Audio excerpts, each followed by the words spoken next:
Hello. Thank you all for coming. I know people are busy, so I appreciate you coming. I am happy to speak a little bit today about the work my team and I have been doing for the last few years.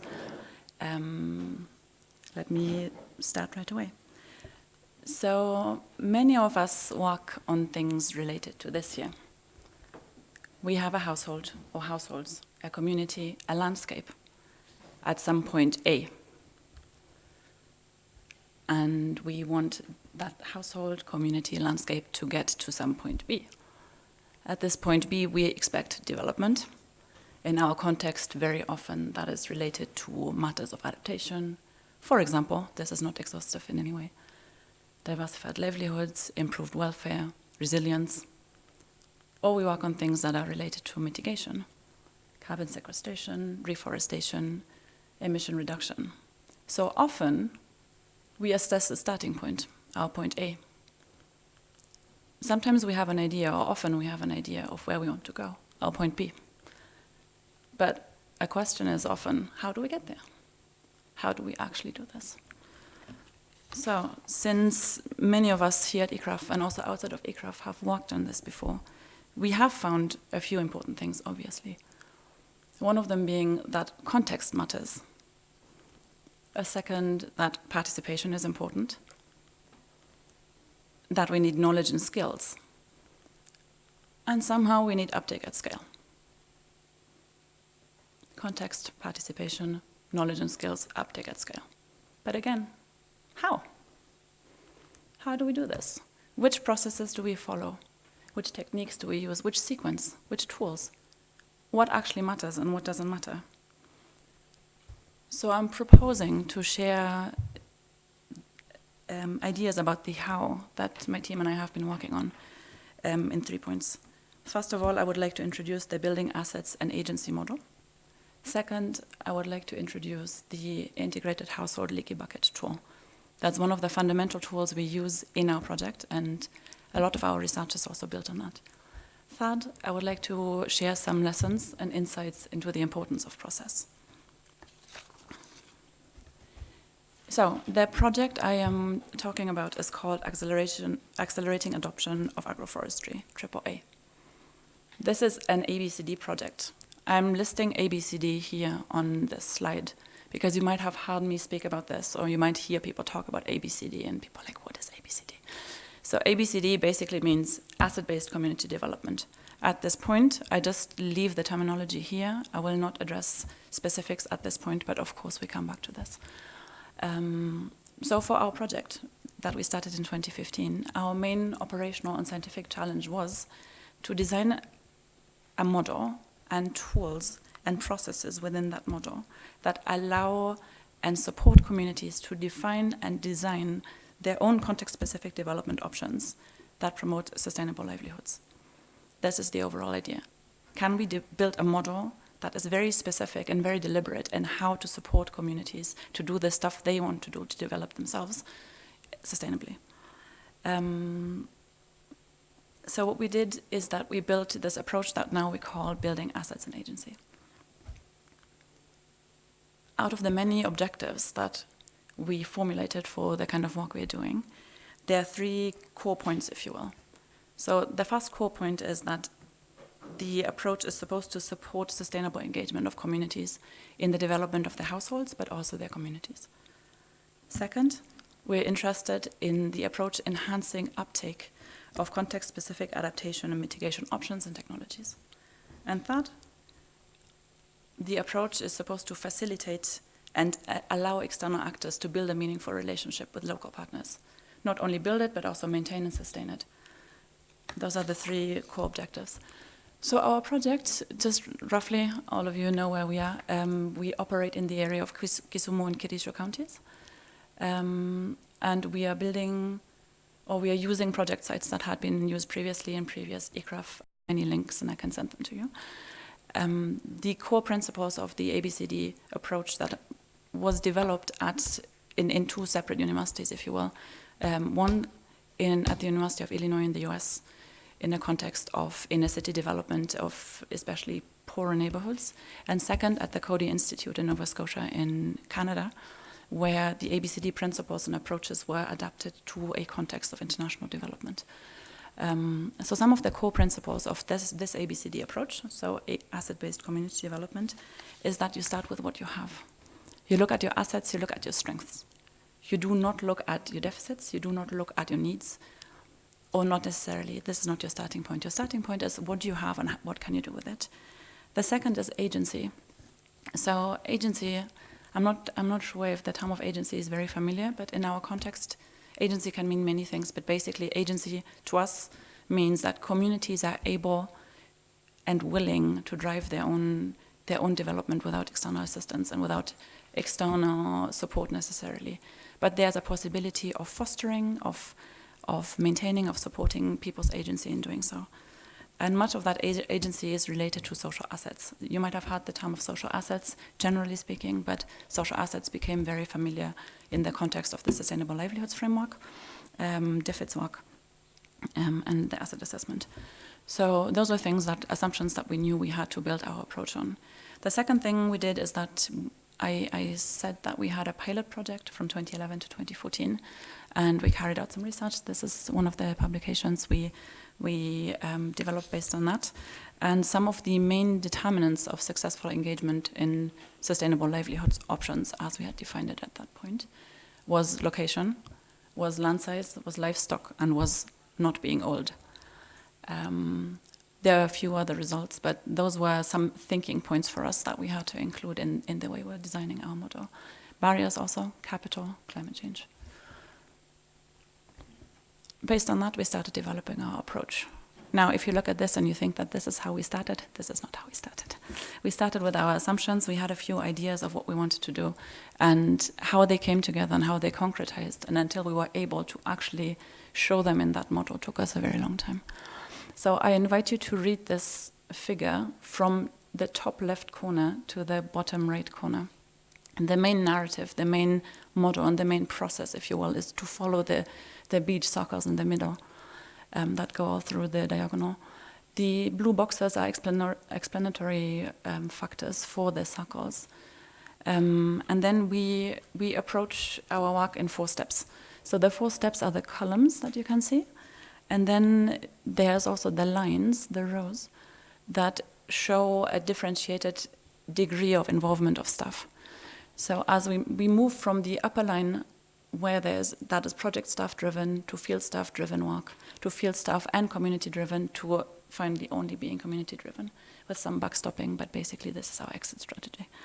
I'll try to walk you through this in simple terms. I hope that it's not too much, and I hope that it's understandable. If it's not, please let me know. So in our first step, what is important here is staff selection and group selection. So the idea being we have to be very deliberate about the kind of staff we employ for the kind of work we do, and people have to be locally suitable. They have to understand the kind of people they're working with. They have to speak the languages. They have to have the cultural background. Group selection, one of our core things that we're working on in this project.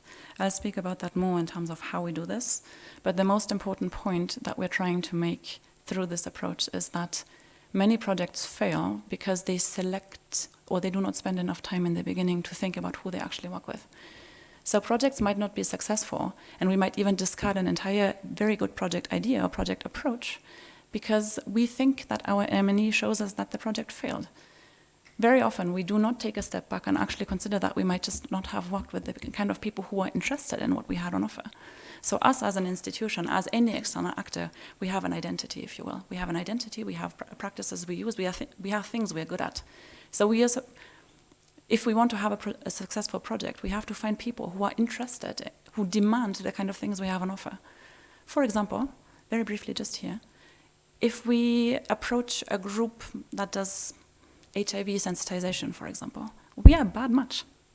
So if we have a very good agricultural support project, it might not mean that our project is bad. It might just mean we are not the right match. So establishing match in the beginning before engaging with communities is fundamental. And match that goes both ways. Communities and groups that match with what we need to be able to implement our projects, but also that we match what people actually demand, what people actually want. That's the first step. And I forgot my arrow. And the second step then is what we call group capacity and agency. This is where a lot of the ABCD work comes in. So the ABCD work fundamentally does asset assessment, if you will, but a very comprehensive asset assessment. We have various tools. There are many different ways, and this is implemented in many places in the world, including in Kenya. How we do our asset assessment is that we start with a natural and physical asset mapping. Then we do skills and talent mapping, which is human asset mapping. We do association and institution mapping, which is the social asset mapping. And then our very important last step, I hope you see that in that box, in the second step column, is the economic opportunity mapping. So we look at the local economy, and we use a tool that we use throughout our project in many different capacities that we call the Leaky bucket. So here at this point, this is the community Leaky bucket.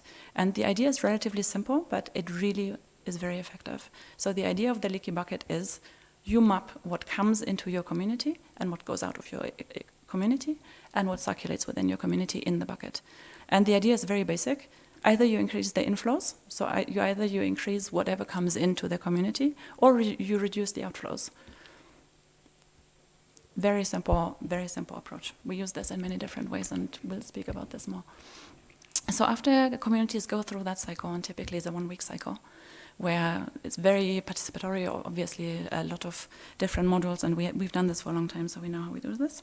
After that, communities draw a fast community action plan, where they basically say, okay, based on who we are, based on what we have, we think our objectives would be to do X, Y, Z. And if you saw the title of my presentation, it's called Identities, Interests, and Preferences Matter. So the idea is that through this comprehensive asset assessment, communities are able to understand better who they are, identities, and understand better what they want to engage in to make money, interests, and preferences, the stuff they like. Very often we underestimate how powerful taste is, how powerful preference is. So building that into a project design can make a very big difference. Let me continue. Based on previous research as well, we had seen that group dynamics and leadership is very important in record keeping for various reasons. You can read more about that in our presentations. And that capital is always an issue, right? We all know that people will say, oh yeah, it's very interesting what you have on offer, but we lack the capital. So part of what we do in that context here to allow communities raise and use and mobilize their own resources is that we promote the CARE VSLA model. I'm not sure if you're familiar with that. Village Savings and Loanings Association model. Proven model for rural communal microfinance, if you will, that does not involve any external actors. Very comprehensive model, very good. Also very regular, so people typically meet once a week. So that provides a very nice vehicle as well for an external actor to interact with groups. So once we have done this entire package, the group capacity and agency, we do the community action planning again. And here again, the idea is people sit and they're like, okay, we know who we are, we know where we want to go to, we know the kind of partners we have, social assets. Because it's not all about what ICRAF can do for people at all. People do the community action planning very independently from ICRAF. And it's only at this step that we actually tell people, you know what, prioritize 3 areas in which you think that ICRAF is a good partner for you, in view of the identity you know ICRAF to have. So the idea is not that people only do what we have on offer, but we offer at this step that we will support them in 3 activities. And we do that through lead farmers to reach scale at minimal cost. We then move on to step 3. This is the actual practical training. So here, this is where a lot of the work we traditionally do starts, in the technical and practical training, in the knowledge co-creation, in the innovation, in the knowledge transmission, if you will. But our knowledge transmission and our actual knowledge as an institution in terms of best practices is again embedded in a wider approach. One of the things that we fundamentally believe in the entire ABCD approach is that people have to believe they're able to do stuff in order to do stuff. It sounds very simple, but there are techniques of how that can be elicited so that people believe because they see. Let me say it like that. So motivation, if you will, and inspiration is very fundamental and is built into the model. That is why we do seeing as believing walks in the beginning, where people literally just visit farms of people who are just like them, who implement the practices they're interested in. And that brings some intrinsic motivation for people to do those things. Remember, agency, people are being willing to develop themselves in their communities, stimulating agency. Then we do the practical and technical trainings on farm. At this point also we involve local extension officers, we involve external agents. We also involve farmer trainers, so people we had previously worked with and who are outstanding in those practices. Again, to create the relatability, if you will. And also sustainability, because those people are locally available. Beyond the technical aspect, we focus a lot on the market aspect. So we do what we call producer-led value chain analysis. This is work that has been pioneered a lot in this specific language at the Coady International Institute as well. That again puts people, communities in the driver's seat of defining and seeing where they want to focus their attention. And we do a lot of small-scale business skills. And then after we're through with these, and I told you we are training lead farmers, the idea is that lead farmers go and reach out and train other people. To achieve that, the lead farmer selection is not done by us. It's not done by the project. We have minimal criteria, and we base ourselves a lot on the work of Stephen Franzel, for example. We have basic criteria, but then again, like the communities are driving how they are selecting their lead farmers, where the idea again is people will not only capture for themselves what they have learned, but they will actually share and move on. And then in the last step is basically after capacity has been built, after knowledge has been transmitted, if you will, people interact their own way, and we backstop as an organization. We just backstop. We are there for demand-driven support. We have a field office where people come, which even like community members call the field clinic, because there's a small bench and they line up on 2 separate days. Otherwise, the field staff are available if people need support in the farm, but there's no more major activities apart from market visits, etc. This is basically it. Oh, I forgot all my arrows. Just basic numbers. So we started off with the project. We've been working since 2015, but we started off with the project with 24 project groups that have 600 members. As I said earlier, we supported each group in 3 different activities, and in each of those activities, we had groups select 2 lead farmers. So in total, every group has 6 lead farmers, almost half of them male and a bit more than half of them female. The activities that were selected by groups in which they want to have support were 5 at subsector level, if you will. That was agroforestry, horticulture, coffee farming, poultry, and livestock. You see the distribution of different groups and gendered lead farmers among the different activities here on this slide. Yeah. To move on from from what we do to how we assess and the kind of research we do that is embedded in the kind of work we do, I want to introduce the integrated household leaky bucket tool. And this again is a tool that we co-developed with our colleagues from the Coady International Institute. There are previous versions, there are different types of how we do this. But I had explained the community leaky bucket to you earlier. During the practical trainings, we actually do commodity leaky buckets, and then we also do household leaky buckets. So the household leaky bucket, we believe, is a robust but flexible tool with the help of which we are able to collect comprehensive welfare data in a participatory and non-extractive manner. The integrated household leaky buckets considers many different things, including on and off-farm activities, revenues and expenditure, and net income. We use that tool both for M&E, so I will present a few figures to you, but we also use it for planning. You remember that I told you that the basic idea of the leaky bucket is either you increase the inflows or you reduce the outflows. So farmers actively, as they engage with this tool, choose how they want to align their own identities at household level, beyond the community level, beyond the commodity level. How it looks is very simple. It looks like this. So the tool basically proceeds in 2 steps. People do 2 things, and then analytically Libby is working on the 3rd step.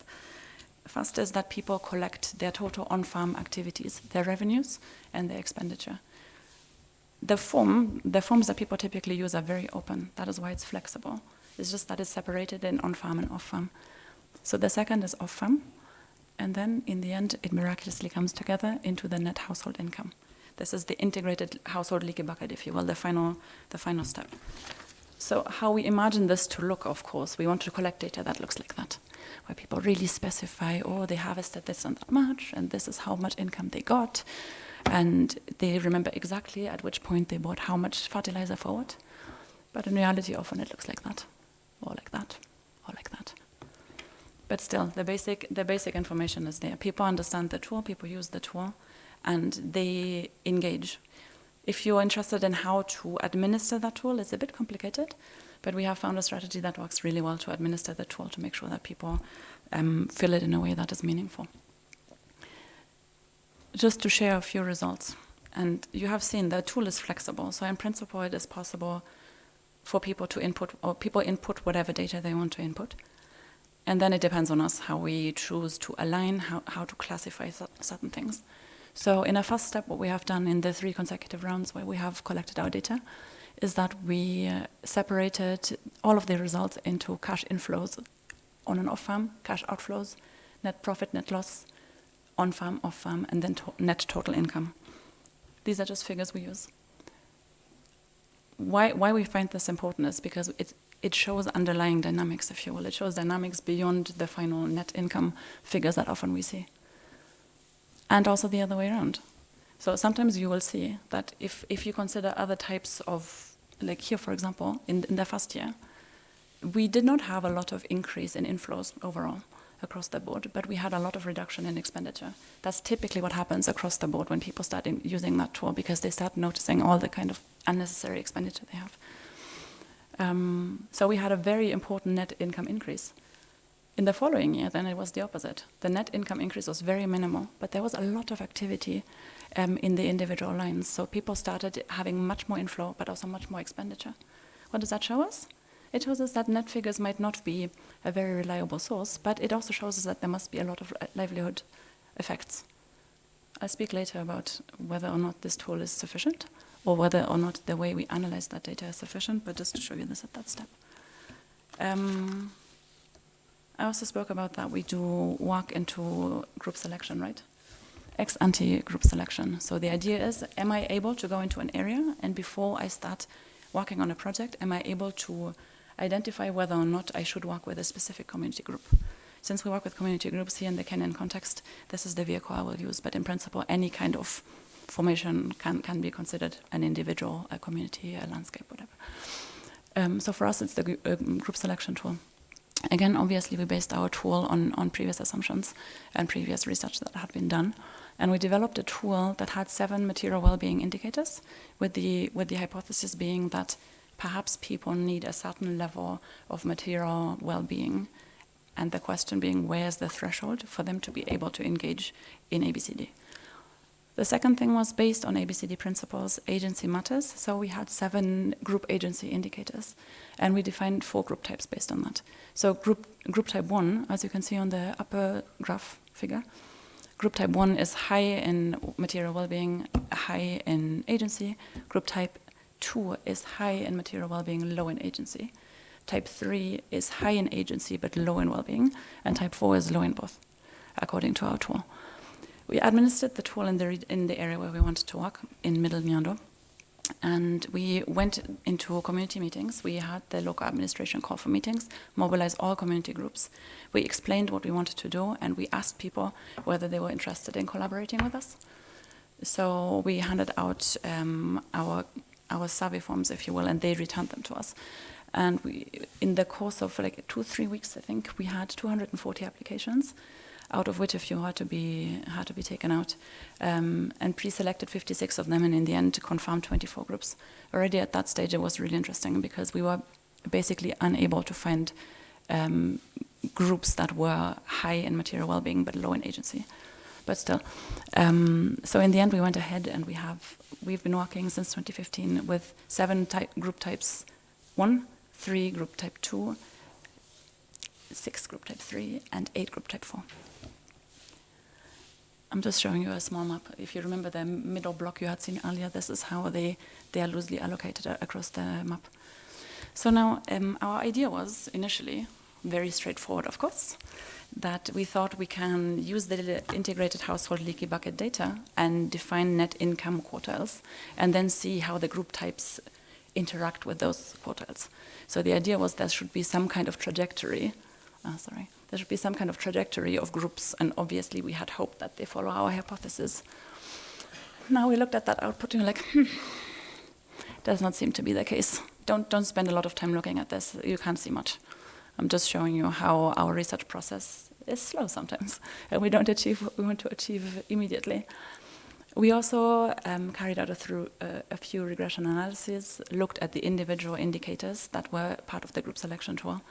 We also looked at the different factors that were important as determinants in the ABCD pilot project. We again looked for patterns, but it wasn't really clear. And we were frustrated because this is important work to me, or to us. We were also considering if perhaps we have to use a different dependent variable for our analysis. We're not yet very sure about this. We continue working on this, but it's not yet clear. Another step that we decided to engage very deliberately, and those of you who know me know that I'm very interested in qualitative research. Part of the qualitative research we carry out in our very, very action research project is that I very actively engage with my field staff. I use my field staff as experts. They live in the field, they interact with their farmers every day. If there's someone who understands why people do things the way they do and why people fail at certain things, it's them. So I asked them why they think that some groups perform well and other groups perform less well. And this was very free. They defined those indicators, if you will, surrounding three core areas: internal social cohesion. So this is about how the group relates to each other.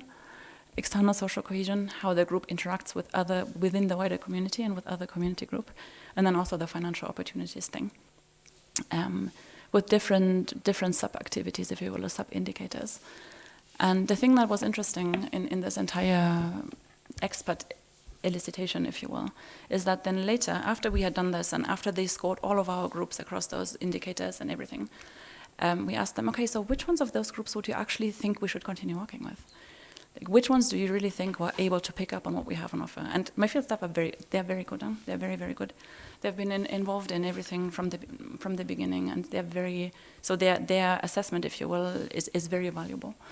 And what came out is that across the 7 indicators they had proposed, there were 4 that were really important.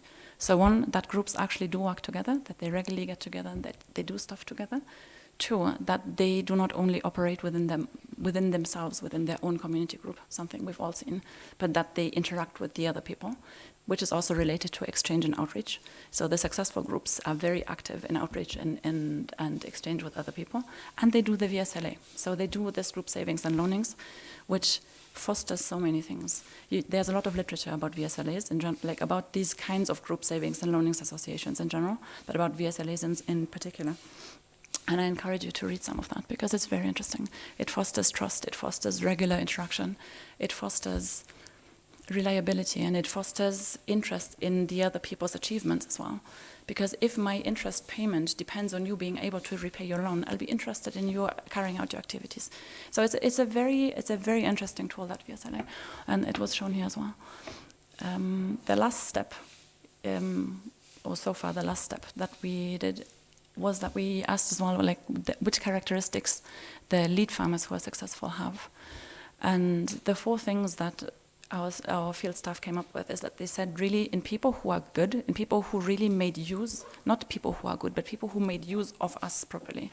So people who used us in a very demand-driven way and became very successful through the project are people who allocated their own resources better. So who really did a deep thinking about what they actually have and decided to use that better. Also people who accumulated assets, so people who were not shy to venture out and try something new and perhaps acquire new things. The third one was, this is more an effect, but still, they said overall you can see that people are better off. So people diversified. People did not only focus on one activity, but people really looked at various things and overall adapted how they live. And one thing that I found very interesting is that they said that throughout the bench, households are more successful when both spouses, especially, also children, but especially both spouses work together. We do a lot of, embedded in all the work we do a lot of these analyses, also gender analysis, how different are outcomes if we work directly with the men, if men and women are together in one project group or not. And this was a particularly interesting point to consider. So overall, unfortunately, we are still not very sure how we go about our ex-ante group selection, but we have many different approaches. It is possible that we are actually not able to engage a very quantitative statistical approach, which we had hoped in the beginning. But we do have a lot of insights, and we are very confident that in the very near future we'll be able to propose a model how people can approach group selection ex-ante.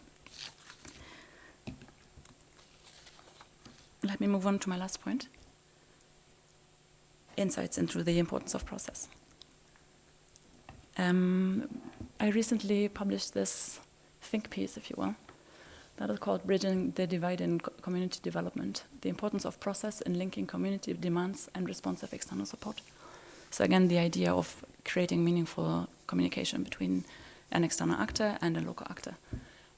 In this publication, I specify and give a lot of detail about 16 key lessons that are related to 7 themes, but that can all be broken down to 3 basic principles: select, facilitate, integrate. In the selection, there's very specific lessons, if you will, about staff selection, about group selection, and also about engaging early on with authorities and other actors in their surrounding. In terms of facilitation, people are to inspire other people and consider business. This is a complex that involves many sub-lessons, if you will, like many key lessons. But the basic idea is that an external actor can support communities in understanding their identities, interests, and preferences better, and can decide to engage with communities based on them demanding support that is responsive to their IAP, to their interests, identities, interests, and preferences. In doing so, and in supporting people in their IAP-related activities, we ensure context suitability, we ensure social acceptability, we ensure that they are relevant for their context. Now, that might seem like, so other people are defining what we should do, then how are we sure that we actually can get our point across? And this is part of like another set of like key lessons, if you will. We as the team believe that if we structure our development options, our adaptation options, our mitigation options, if we structure them in the way that they're not promoted as an end in themselves, but as an end to achieving income, it becomes much easier for people to do that. So it's about the framing. Teach best practice in a context of income generation. And the second thing, all our knowledge, our conservation knowledge, our soil conservation, environmental conservation knowledge, all of these things can be embedded into those trainings. So rather than going and telling people, hey, your soil looks bad, let me help, and I'm not saying that that is bad, rather than doing that, the idea is, okay, you want to make an income through this activity. If you want to be successful in that activity, there's a precondition of taking care of your soil. Let me help you with better soil management practices, so you will achieve your practice that will give you an income. In doing so, it is much easier to engage people in those practices. And then also the idea of really strengthening the business angle. So instead of just supporting production, we really foster that people think about markets, that they look creatively for markets, and that they adapt their practices to where they find markets, that they have a comprehensive approach, and that they choose for themselves which value chains work for them and which ones don't. This is the second point: facilitate, integrate. Okay, I already did that. Diversification income. Then all of that is supported by demand-driven outreach support through our field office, as I said, where people come and ask for support specifically from the field staff. They don't usually walk around, but they're always there with technical support, with social support, different kinds of support. They connect a lot also to other actors, which is very important. They connect a lot to government actors when they have knowledge about certain practices happening. They're like a connection point, if you will, which is very important. And then all of that backed as well by our participatory M&E and co-learning tools. So in that manual, there are a lot of practical steps on how to do that, and I encourage you all to read that. Second last slide. Insights into process, just a few more elements. Some of them are also in this other publication here that is listed.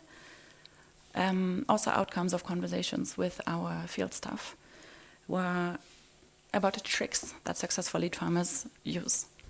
Knowing these things is important for facilitation. So they basically said, the people who made it in the project and who used ICRAF as a support vehicle for their own development and for community development really diversified their livelihoods. Second, they came up with new business ideas and with innovative ways of finding markets. We have endless examples of people developing small business ideas, starting a small Udi shop next to a school because they notice that kids don't eat, and integrating their various practices in an innovative way. And then also, very importantly, all of the people who were really successful in taking up those new activities, also venturing out of their comfort zones a lot, were people who invoked their social systems. So it's all people who asked in the beginning of their ventures for support from their surroundings. And typically that wasn't financial support. Very often it was material support. It was, hey, I want to start a new kiosk where I'm selling avocados. Can you give me 3? Can you give me 3? Can you give me 3? That was really successful. And then just a bit as well in terms of wider impact or wider change that we observed in the area where we work, is that the increased agency of community members and communities in general led to a very interesting turnaround in how people interacted with other external partners. So many of the people we started working with, and part of the tool in the beginning is that they had minimal exposure to external actors. So those typically were groups that had not worked previously with any NGOs or with any government programs. Many of them nowadays do. They became famous, if you will, in the area. Many of them have been taken up by other projects in the area. Many of them work with Hafer International. They've become lead farmers and other things. They've been remarked by the government. The government is taking them on tours. There's a lot more integration and interaction now in the area. And people step up and they're like, yes, I am good at this. I can show you how to do it. Do you want to come to my farm? Very interesting. The second thing that is very interesting is that there's a lot of interest in our field office. And actors that want to do things in the region often pass through our field office. Sometimes in ways that surprises me a lot. And yeah, I think it's a safe space here to speak. So very recently, for example, we had 1 Acre Fund approach us in the area. And they have issues in that area. They have issues. People don't really want what they have on offer. And they actively try and pursue our field staff to not only help them select who they can work with, but also to promote their approach. Because they have gained trust, if you will, among the community members. We have decided not to do that, but it's still very important and interesting to see that it had that effect. And then also there's very active exchange among community members, very, very active. And also communities outside of the area. So people organize themselves, they form groups, they go to Maseno, they look for fish farming things, they look for different activities. Because the approach is always the same. It's the practice that is different, but the business skills are the same, and the seeing as believing mentality is the same. So, finally.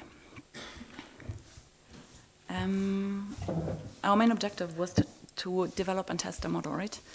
And its applicability. Again, in the publication, it's in sustainable development, so I can read that more. We do believe that our approach is very applicable in many contexts.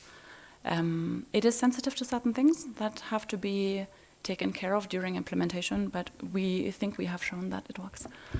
Ex-ante group selection, despite the fact that we have not yet come up with the one miracle solution, unfortunately, I believe that our work has shown that being a mutual match between an external actor and some kind of local entity is what is important. And if more projects and programs just considered that before engaging, I'm sure that many of them would be much more successful, even if they implement that in their own way and they operationalize that in their own way. Just considering who am I, what is my IAP, what is my identity, my interest, my preference as an actor, and how can I make sure that it matches with the people I'm working with. And then, yeah, we did a lot of work on understanding the pathways of agency and how to foster it as an external agent and how to be a meaningful external agent. In terms of what we want to do in future, we think of engaging in more stringent planned comparison of our approach with other approaches to really see whether the difference in effect is as big as we believe it is. The second thing is also that we are considering to move into different biophysical and human social contexts. And we are also looking at comparing or seeing whether the full model needs to be implemented or whether, for example, the community leaky bucket tool can be used in any kind of project and can have can make a meaningful contribution to what is being done there. In terms of science, I quickly addressed the fact that the integrated household leaky bucket analysis groups all kind of expenditure. We don't do this because we're not aware that that is problematic, but we do that because for now we haven't decided how else we want to group it. It's not a big problem in general because we collect all the data in details, as you had seen. So we have all the different things. So it basically depends on how we group them during analysis. But we have been working a lot on diversifying out or differentiating out investment versus asset versus consumption, livelihood, expenditure. But that is work that is ongoing and we're still working on. Another thing we've been working on is agency-based subjective well-being research. We've done that actually since 2014. No publications on that yet, but it's yet to come. And we're also looking at more rigorous tracking of outreach and scale and also more biophysical assessments. Just briefly, this is a few of the outputs we have available so far. If the slides are being shared, you have the links there. Otherwise, you can always ask me. Yes. So that was it from me for now. Just as a very last thing, I really want to thank the Coady International Institute and the Comart Foundation that have, for the last 5 years since I've been here, but already before, supported this kind of work, who have been very, very active, interactive partners, who've been very dedicated, and I'm very grateful. Thank you.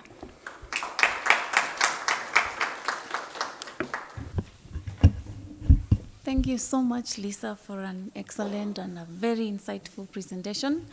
We have around 10 or 12 minutes to ask questions, and we can start by taking 2 questions at once, and then allow Lisa to respond, and then repeat the process. And please, as you ask the question, use your mic. Thank you. And also say the name. Any questions?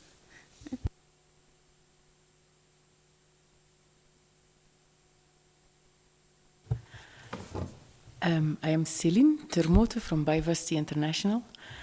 Thank you very much, Lisa. This is brilliant. I really love the approach. I think we've talked a little bit on the site, etc. But maybe I just make a few comments. I mean, the whole approach is really what we try to do, but just intuitively. We didn't have like a model behind it, or we didn't have that broader thinking behind it, because we lack the social scientists, the people that you represent. And it actually comes intuitively, because I was a development worker and I've been living for 2 years in the community, and I've been seeing so many people coming toward my community where I was living, each with their own story and their own theories and their own things. And nothing could work because nobody would take into account what the farmers really wanted. So that's why I really think this is brilliant.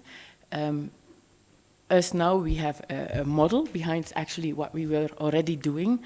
There's also a lot of things I'm learning, like around the participatory monitoring and evaluation, which we can definitely learn from it.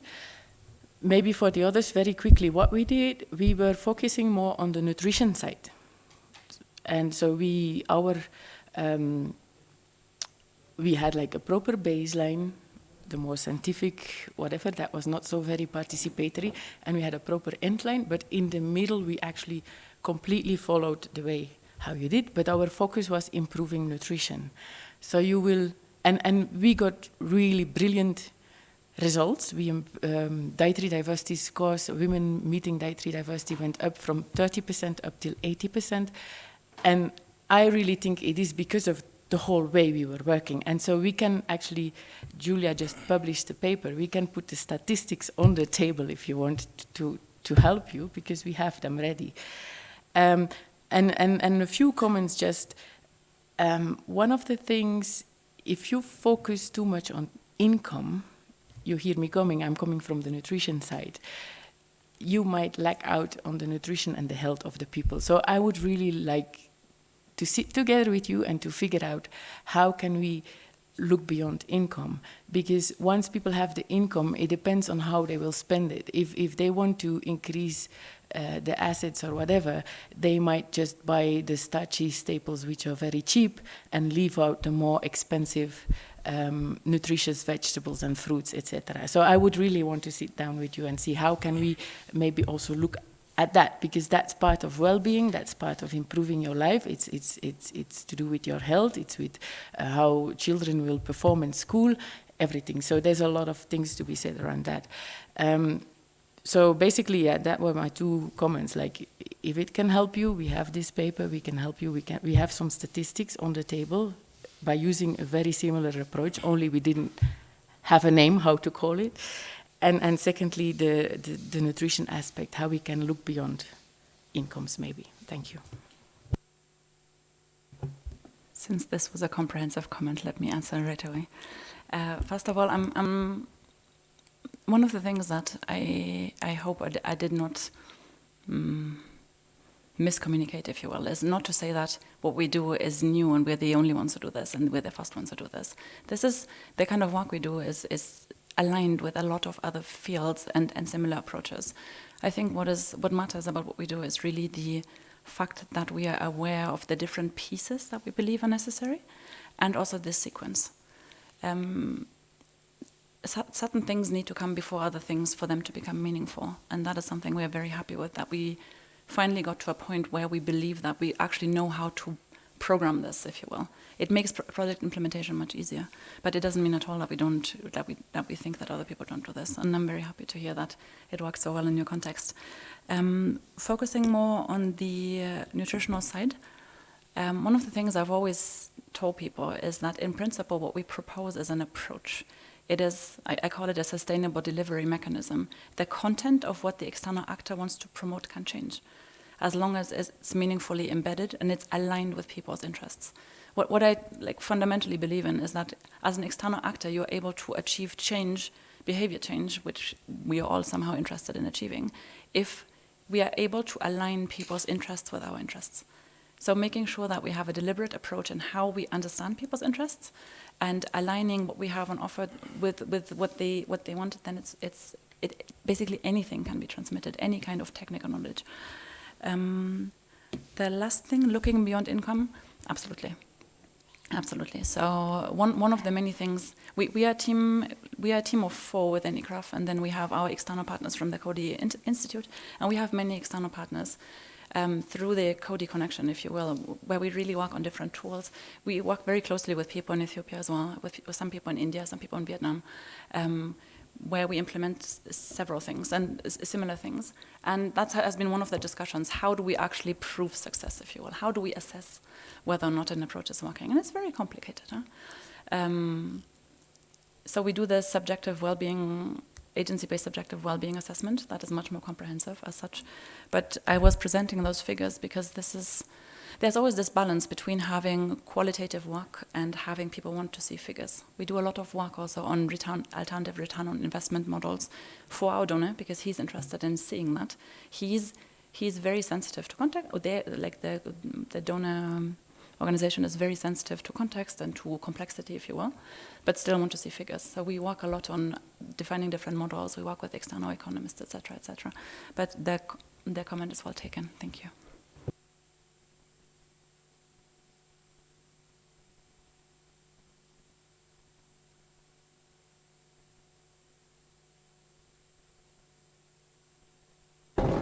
Yeah, thank you very much, Lisa. Michael Hauser, working with ICRAF here in Nairobi. A few questions. The first one is on group heterogeneity.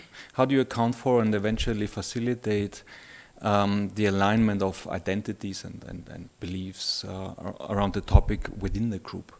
Because it's, as I think we agree, it's not the group, but the group is comprised of group members, and these members may have very divergent interests. So how do you manage?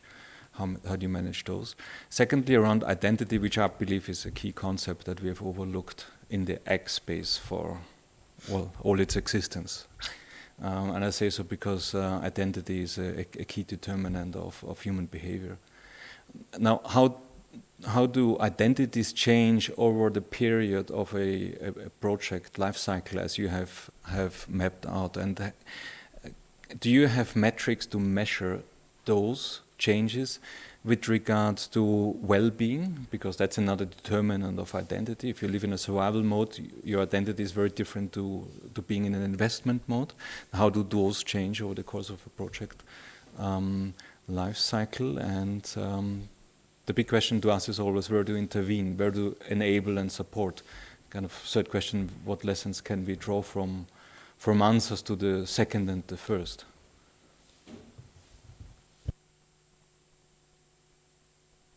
Katherine.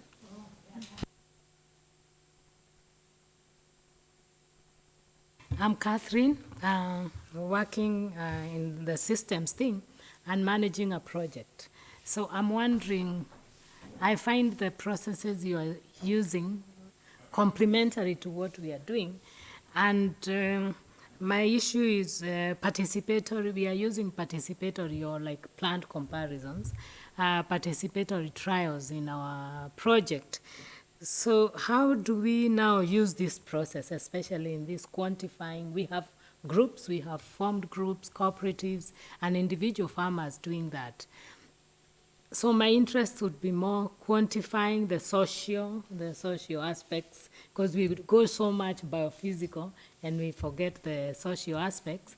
And then capturing perceptions, you know, because sometimes also hindrance to the projects is more of the perception. So that is one. Can we apply this in an already existing group, especially to determine these inflows, the financial?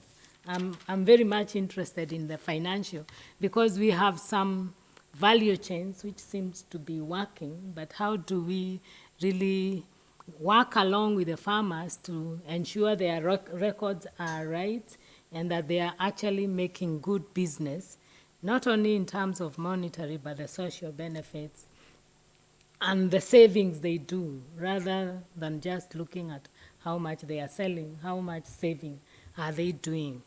And the other, I don't know what you call them, these are the external, probably not so quantifiable benefits, like confidence, gaining confidence, you know.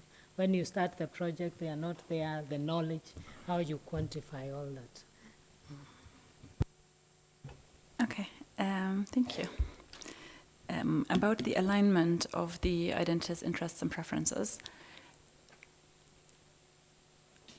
I would say three things. One of my favorite tools in whatever we do is this human asset assessment. And it's a very simple tool that I would encourage all of you to do at home in all your social groups. It is called heads, hands, and hats. So the idea is, what do I know? Which kind of formal knowledge do I have? What am I good at in terms of formal knowledge? Sorry. Hands, what are my practical skills? And hats, what do I feel strongly about? What are my interests? Perhaps I like dancing. Perhaps I like gardening. Perhaps I like different things. Very often we start our interaction in social groups based on a biased perception of who we are. Often I will know you are a professor. You are your professional position. I will not know what you feel passionate about. I will not even know what you're good at. We know each other in a very limited way very often. So the first idea of aligning is that there's first this open exchange of a more comprehensive approach to who we are as people, and then who we are as a group. This is the first step. The second step then is that after we do the entire asset assessment, if you will, like the group asset assessment, the idea is that groups together define, oh, so this person is good at that. That person has a connection to XYZ group, church group. This person has access to a piece of land. Oh, we can all, or those of us who like to engage in a certain activity, can use that person's knowledge, the other person's land, and the training ground of the third person's church. So there's an alignment of individual assets and interests in specific activities. And then beyond that, and a third point, if you will, is the idea that the assessment is supposed to help people understand better also how they can interact on an individual level. So the people we're working with, none of them do the same things. From the beginning, we support them in specific technical training in different things where they have demonstrated interest and where they have demonstrated that they're good at that, so they can inspire other people and carry that forward. But at no point in our project are we, oh, please only do banana farming and don't do other things. So people use those assessments to very actively choose what they want to do in their own lives. So the alignment the alignment between the different individuals mainly happens when groups choose together what they want to do as groups. But apart from that, individuals will remain individual, and we support them also at individual level as long as they come to their field office. How do identities change metrics from survival mode to investment mode? It's tricky stuff, huh? And it's also the question Katherine is asking. It's complicated, especially quantifying social aspects is a very complicated thing. So I spoke a bit about having worked on this agency-based subjective well-being assessment. Some of that is concerned with that. The idea basically is that I haven't finished the publication on that because the metrics don't quite work out yet. But the basic idea is that if I want to assess a person's well-being, I first have to make sure that whatever I am assessing actually matters to the person. So, for example, very basically, if I want to choose whether you are rich or poor based on whether you drive a car and which kind of car you drive, I might miss the point if you're a bike guy.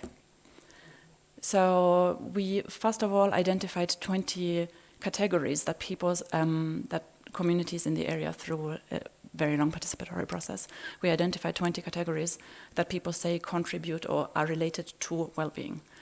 And that the most important one actually was being God-fearing, which is another thing that is really interesting, because what we do as well, there are many things I haven't spoken about, but what we do as well is that we invoke religious messaging and religious approaches in certain trainings, for example, because that matters to people. And you can only ever achieve anything if you meet people at where they are. You don't ask them to go somewhere else, you meet them where they are. And you use the things that matter to them. So anyway, we have those 20 criteria, and what we basically do is that we assess both whether people say they matter to their well-being and whether they feel they have achieved them. So there's this match basically, and it will only count positively to their achieved well-being, if you will, if they actually say that it matters to them. If you say you don't want to drive a car and then you don't have a car, I will not say you're poor. I will say it's neutral. But it's work in progress. Capturing social aspects and perceptions. It's complicated, but one of the things we are working on at the moment actually is that we do want to, together with the Coady International Institute, we are in the process of developing metrics, dashboard metrics, if you will, that will allow us to compare with very few indicators. Because one of the things you will see is that I like complexity, and sometimes that means considering so many things at the same time, and it's not practical. So we are working on developing those dashboard indicators through which we want to look at Coady supported and inspired ABCD projects here in Ethiopia, in Haiti, in India, and in Vietnam. That is one of our next projects, where really we are trying to find specific metrics, and we've been working on that for a while. Can it be integrated in existing projects? Definitely. Especially the community Leaky bucket. It's such a simple tool, and it is so effective. It's very effective. And we do that really at different levels. And we go a lot to those ABCD courses. We exchange a lot with other practitioners. And we notice that in different contexts, people use the model differently. So what we do in the project is the community Leaky bucket. So local economy analysis, if you will. We do the integrated household Leaky bucket, on-farm, off-farm, which I showed you. We do the commodity Leaky bucket. So we, in the business skills, you saw my small-scale business skill point on my slide. And what we actually do is that we follow the entire process of what it entails to engage in a certain activity through the commodity Leaky bucket. So the entire idea is that we collect, okay, if you want to engage in, let's say, tomato farming, 1 acre plot, what do you need? What do you put in? How many sales will you have? And then we actually also translate this overall commodity Leaky bucket that will allow us to manage our expectations. It will show us how much money we'll need to input, for example, for a certain activity. We actually use that, and we spread that out over what we call a commodity ledger. It's a tool that we've been using as well with the very literate people in the project. We've been using that, the commodity ledger, where people then actually also align different activities, and we'll see whether they have income flows from a certain activity that can then be injected into another activity, etc., etc. So very interesting work we do at that step as well. But definitely, many of the tools can stand in and by themselves. I still fundamentally believe that having an integrated process is the best thing, is the ideal situation, but life is not like that. And there are many tools that can definitely be used. The ABCD tools, like all of those tools here, this one here, definitely a standalone. Definitely that can be done as a standalone. It can always help communities to understand better who they are and what they have and what they want to do with it. Community action planning can always be done as a standalone based on that, at least. Definitely VSLA, including the local group savings and loanings, definitely. The participatory value chain analysis stuff, very comprehensive. A lot of publications from the Coady International Institute can definitely be integrated in any project. So yes, if anyone is interested, please find me in my office. Thank you so much. Lisa, oh, there's another one. Okay. Go on. Yeah, my name is Leonard Nyongesa, and I'm the coordinator of Ngao Society Agribusiness Program. And Ngao Society is a local organization that has 4 programs, of which they borrow from the model of ABCD. And one of the program that is in tandem with this presentation is the Ngao Society Agribusiness Program. So I also feel privileged to have attended this conference today. Now, you mentioned that there is the pilot project that was done before. I would like to know if you have plans to upscale. And if you have plans to upscale, is there any opportunity maybe for creating synergies with other organizations that are working towards the same approach? Thank you. Definitely. And I think that this is also why we're doing the ABCD conference later this week, to understand better which different approaches we have in Kenya. It's been one of the things that I've been feeling strongly about, that it's a very good idea if different people who do similar things come together, exchange lessons, and work on how we can support each other get further. Because ultimately, yes, I am very happy with our model, but ultimately what we want is, we want to achieve impact, right? So yes, very much. Thank you. Thank you. My name is Hannah in the soils team. Just maybe a concern, because my interest lies in resilience and mitigation, and what I've seen a lot is about increased production and income.